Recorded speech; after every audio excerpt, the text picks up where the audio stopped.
What's up, y'all? I'm going to, like I said, show you some essential equipment that I use for my turtles. Nothing fancy, but just kind of the basics that you absolutely need, and we'll go from there. So as you can see, I have a turtle tank. Mine is a 40-gallon tank, and I chose this 40-gallon tank because of my turtle Squirt, who's right here. It's actually a she, I found out recently. She is my largest turtle, and with this 40-gallon tank, she's about 4 to 5. She's actually exactly 5 turtles across. 5 turtles across and 3 turtles high. I would recommend at least 4 to 5 turtles across with 3 to 4 turtles high, and maybe about 2 to 3 turtles deep. It kind of just depends on what's available for you. But you want something with a really big base that they can use. And when I say turtles across and turtles high, oh come on guys, I just need one of you. Come here, Squirt. So when I say turtles across, I mean measuring a turtle like this, with its carapace this way. 1, 2, 3, 4, and up and down 1, 2, about 3. That wasn't very accurate measuring, but you get the idea. There you go. In addition to the tank, you'll of course need water. They're aquatic turtles and they really enjoy swimming, red-eared sliders and such. There are turtles that are not aquatic, so be sure that your turtle is an aquatic turtle, such as a red-eared slider or a painted turtle or a musk turtle, and so on and so forth. It is highly recommended that you have enough space for your turtles. Personally, I have a little bit too small of a tank for my turtles, but I'm not that concerned because 2 of my turtles are temporary. Squirt is my main girl. If you do have more turtles, it's recommended that you have enough space per turtle. So like if I were to take bananas and tripod and measure them across, then it should be the same as 1 Squirt, measurement wise. But also that's unique to my tank that not all tanks have is this extra space underneath, because I have a floating, quote-unquote, floating dock. So before I get into my floating dock, I want to show you that my water is about 1.5 turtles high.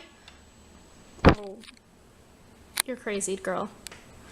When using Squirt as a measurement, it makes it a little hard for these guys, but that's why I have pots and other things that they can sit on so they can hold still and still breathe, no problem. It gives them room for plenty of exercise, and it really encourages swimming in general. Now in addition to water, let me focus on water right now. In addition to water, I have a filter back there that you can see. It's that little gray thing in between the 2 pots. Oh, hi Squirt. It's a little gray thing in between the 2 pots over there that you may or may not see. And my filter is turtle specific because turtles produce a lot of waste. And as you can see maybe right now that I already have stuff floating in the water, even though I changed the water yesterday. I would suggest a filter, even though it is not essential, because it lets you clean the water a little less to give you opportunities to just enjoy your turtles rather than stress about them. I think I clean my water about once a week or so, but I do spot checks where I'll just get a little fish net and sweep through the water, collecting big pieces of dirt and stuff. And if it's not too bad, I'll just clean the filter. But if it's really bad, I will clean the whole tank.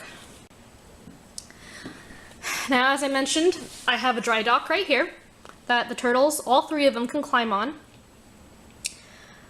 Mine is a floating dry dock. Some people just use pots and stack them together to make a little island. You can do whatever you want, what suits for you.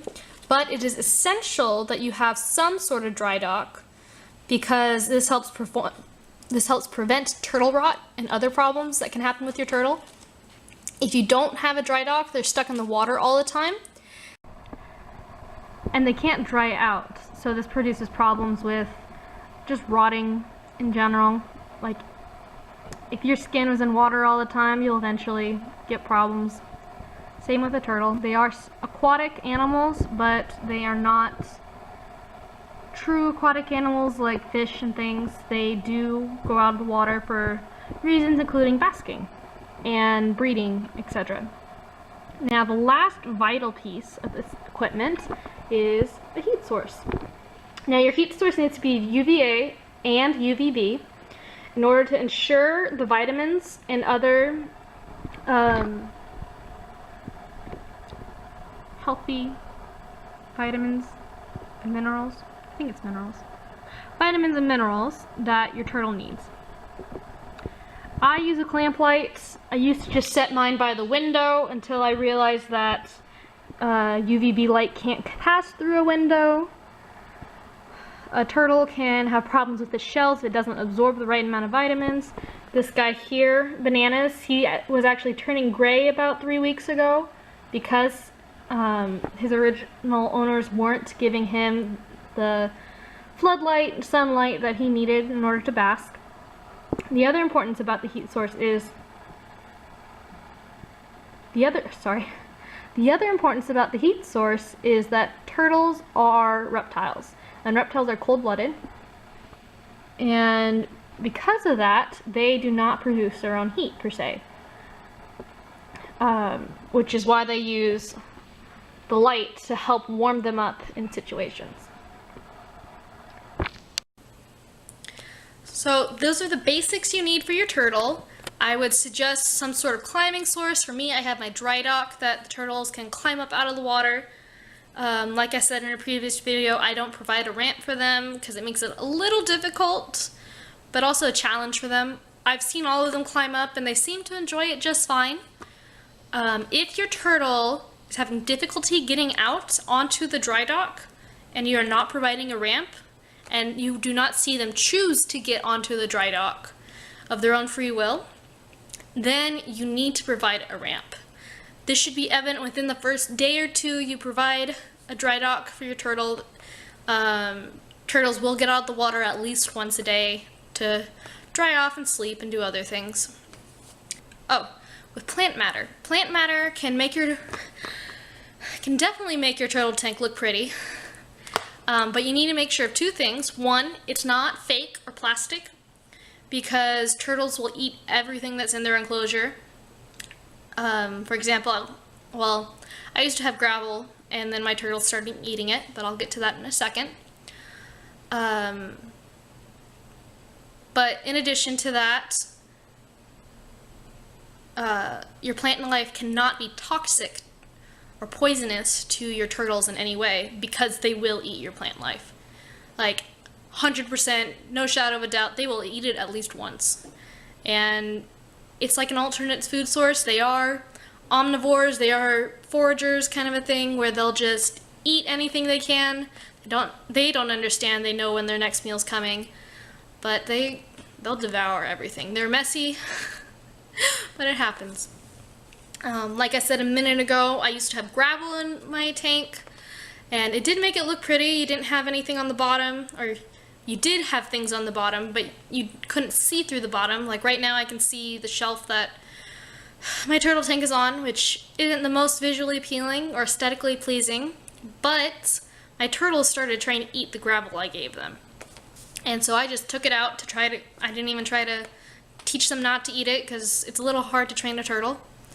But the other problem with gravel is the leftover food pieces and their leftover waste will get into the gravel, and every time you clean the water without cleaning the gravel, you just leave that waste in the food and fecal matter in the gravel for the next time. and it actually does nothing to help the water if you just leave it there. So you either need to clean your gravel every time, or just not use gravel and make it easy. I don't think I have any last things. Make sure you clean your turtle tank at least twice a week. If you have filter, at least once a week, whether it's just spot cleaning or it is cleaning out the filter. If you can see through the water, your tank is probably clean enough. If you cannot see through the water and it is looking a little murky, then you need to change the water to decrease the risk of salmonella, and you need to change your gravel if you have any, basically.